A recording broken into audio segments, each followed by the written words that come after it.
Nous sommes dans le salon des Ruck. Le fils Ruck est installé devant la télévision. Son père, le père Ruck, enlève du crâne de son fils la toison qui lui fait personnellement défaut.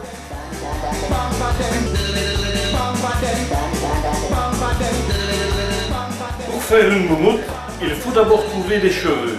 Et pour avoir des cheveux, il faut trouver un pigeon. Un pigeon, ça se tond comme un mouton, sauf que c'est beaucoup plus petit, donc ça va plus vite.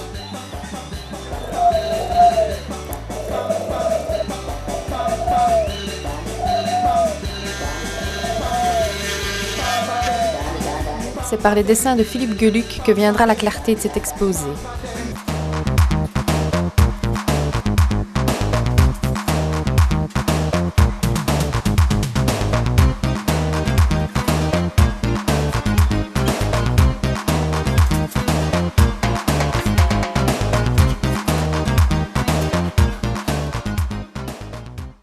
Après un quart d'heure d'environ 15 minutes, les cheveux sont dans la boîte. Ni trop, ni trop peu.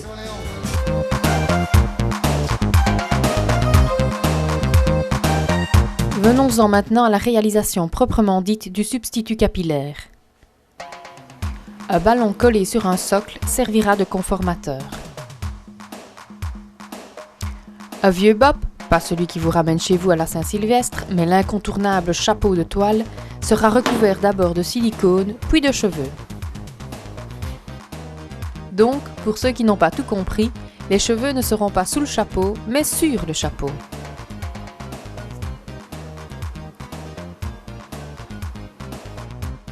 On commence par le bas, comme pour la construction d'une hutte.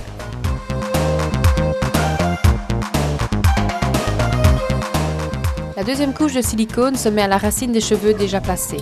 Puis, d'une main, on maintient les 10 cheveux, pendant que de l'autre, on étale le silicone vers la toile du chapeau.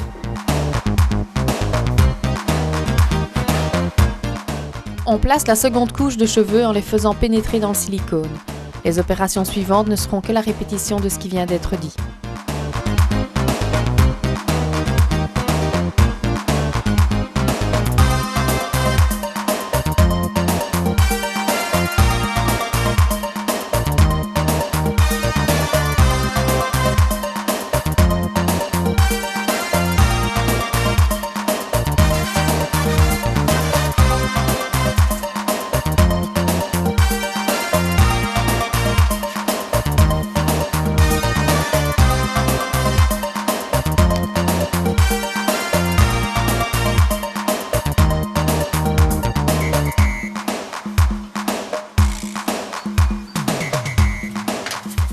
La dernière couche sera la plus délicate à placer.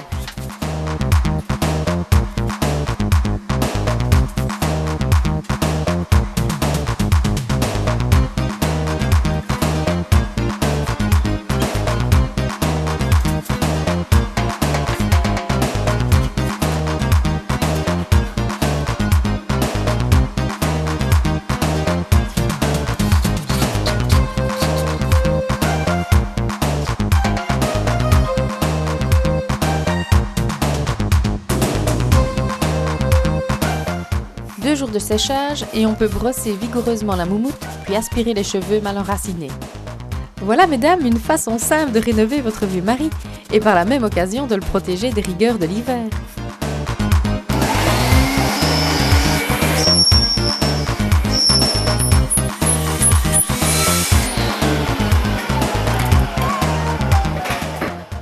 À éviter, l'envoi du postiche dans le sac de l'aspirateur.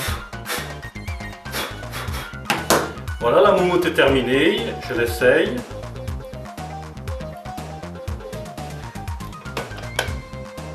Ouais.